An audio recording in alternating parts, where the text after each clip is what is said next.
Une pour toi, une pour Moïse, une pour Élie. Je pense que c'est d'abord une tente trinitaire qui permet la transfiguration.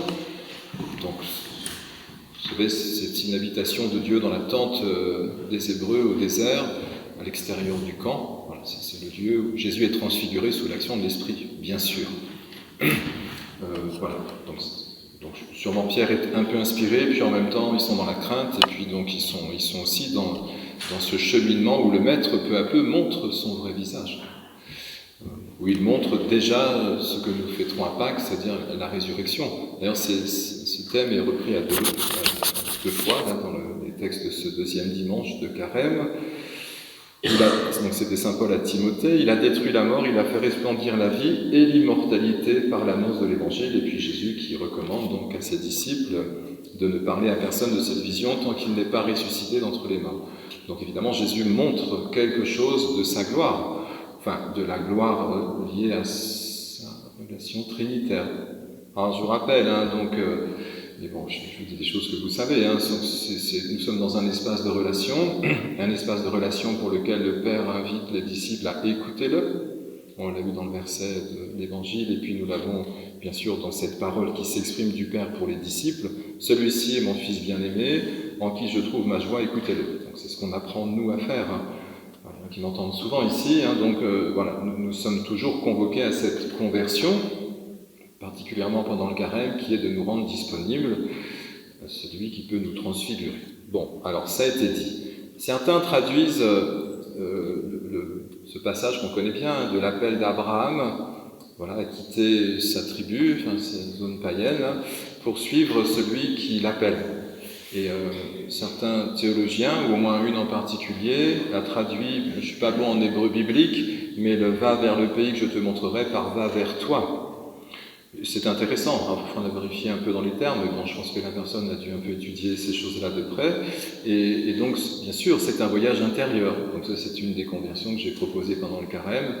Nous revenons de la dispersion, comme dit la prière eucharistique, dans cette dimension du temple où Dieu nous rencontre, cette tente de la rencontre que nous sommes. Et puis cette tente de la rencontre, bien sûr, c'est une tente filiale. Donc nous ne pouvons rencontrer le Père qu'au titre de notre filiation, et nul ne connaît le Père sinon le Fils, et le Fils à qui veut le révéler, et nul ne connaît le Fils sinon le Père. C'est-à-dire qu'en fait, si nous ne sommes pas dans le lien de l'Esprit, il n'y a pas de filiation, et il n'y a pas de communion trinitaire non plus.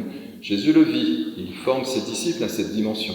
Donc je vous rappelle que c'est dit d'ailleurs, il faut que je retrouve, mais c'est assez important d'ailleurs ça dans l'Épître à Timothée. Cette grâce...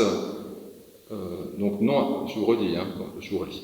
Alors, car Dieu nous a sauvés, il nous a appelés à une vocation sainte. Dieu seul est saint, nous le savons, non pas à cause de nos propres actes, mais à cause de son projet à lui et de sa grâce.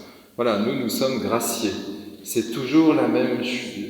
Je crois que c'est le Monseigneur Léonard qui disait ça, j'en ai en Kanski en ce moment, qui se termine avec nos jeunes, et Monseigneur Léonard, qui maintenant a un âge certain, disait, en fait, j'ai passé 60 ans de ma vie à me répéter dans mes homélies. Ça m'a rassuré parce que j'ai un peu le même sentiment. Et oui, parce qu'en fait, on nous invite toujours à cette même conversion, cet espace d'écoute que je renouvelle de jour en jour et toute ma vie, pour que peu à peu, ce temple ou cette filiation qui me caractérise me permette d'être transfiguré et peu à peu laisser vraiment la place à Dieu qui habite notre maison. Donc cette grâce, nous dit saint Paul à Timothée, nous a été donnée dans le Christ Jésus avant tous les siècles.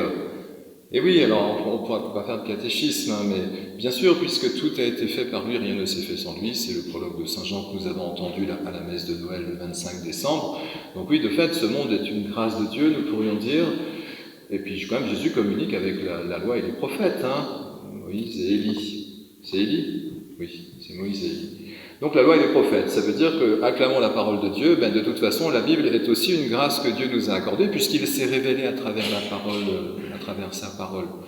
Dieu s'est révélé, Dieu s'est révélé à travers sa création, heureux ceux qui reconnaissent le donateur en contemplant nos montagnes, ou autres lieux. Dieu s'est révélé ensuite à travers sa parole, pour nous donner une intelligence de la foi et du chemin, une intelligence de la conversion, à savoir nous rendre disponibles à celui qui peut nous transfigurer. Et puis ensuite, bien sûr, le Verbe s'est fait chair. Donc la grâce s'est manifestée particulièrement à travers la nativité. donc ce qui est dit ensuite, voilà, maintenant cette grâce est devenue visible, car notre Sauveur, le Christ Jésus, s'est manifesté.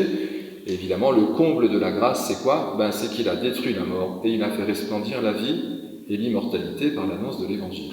Donc vous voyez bien, l'Écriture sainte nous provoque, nous met en capacité, nous interroge sur notre capacité à nous convertir, carême, et puis donc cette parole ensuite nous permet peu à peu de devenir une parole de Dieu.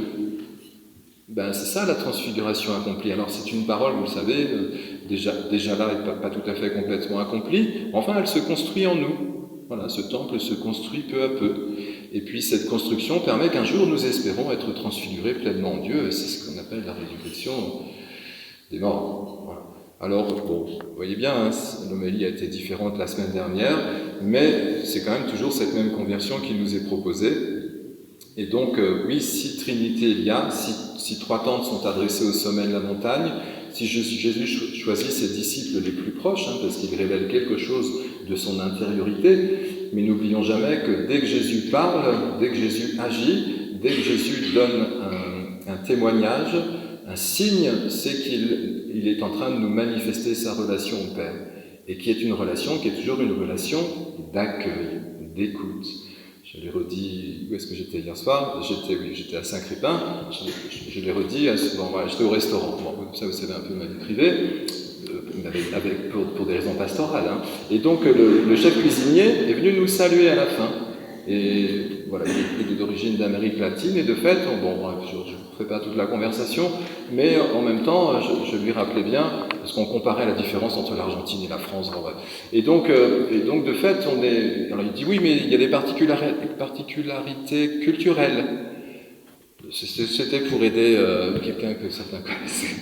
Alors je fais de fait, nous avons des différences culturelles, mais enfin, du côté chrétien, écoutez, nous sommes entre chrétiens, il y a quand même un universel qui s'exprime, et cet universel est toujours le même, à savoir que la croix, signe de vie, signe que Jésus met en exergue et que nous méditerons pendant la Semaine Sainte, voilà, et que nos catéchumènes ont médité un peu pour le rappel au catéchuménat. Donc la croix nous rappelle bien cet espace d'accueil, d'écoute consentie à celui qui peut se révéler en nous.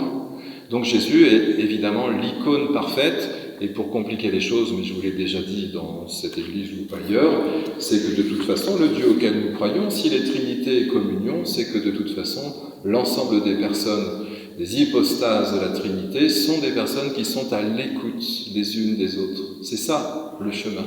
C'est ça notre chemin de conversion. Et voilà, alors si la grâce nous est accordée, dans les sacrements particulièrement, mais aussi à travers notre foi, elle est liée au fait que nous acceptons de suivre le Maître, de voir cette transfiguration qu'il nous manifeste, nous, dans cette page d'écriture, et puis peu à peu nous rendre compte que de fait, Dieu fait le chemin à travers nous, simplement parce que nous avons accepté d'être crucifiés. Amen.